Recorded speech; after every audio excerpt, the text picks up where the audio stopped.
Pelaku pemukulan kakek penjual pisang di Bogor ditangkap, ngaku depresi ditinggal istri. Pelaku pemukulan kakek Ogan, penjual pisang di Gunung Batu, Kecamatan Bogor Barat, Kota Bogor, pada Kamis, 1 Mei 2025, lalu berhasil ditangkap polisi. Pelaku yang diketahui bernama Iskandar Yacop, ditangkap di kediamannya wilayah Pancoran Mas Depok. Sudah berhasil ditangkap. Dia ditangkap di kediamannya.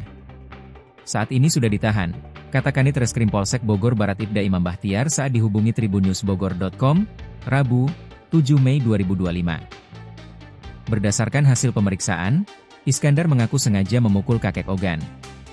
Ia kesal sebab tidak berhasil mengambil uang milik kakek Ogan. Jadi dia malak. Terus kembali direbut sama korban uangnya. Pelaku ini langsung mukul sampai berdarah, ujarnya. Iskandar diduga mengalami gangguan jiwa dan depresi. Stres dan depresi, dia bercerai dengan istrinya, ujarnya.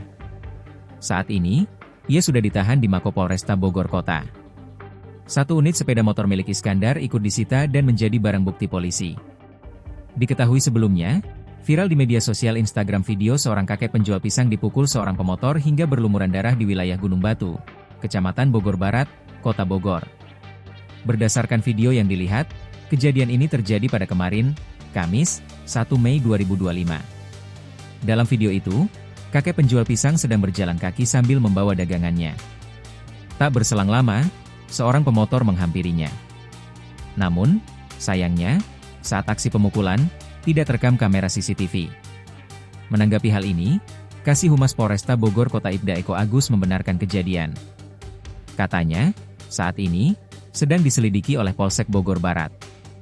Sudah dalam penyelidikan dan saat ini ditangani oleh Polsek Bogor Barat, kata Ibda Eko saat dihubungi Jumat, 2 Mei 2025.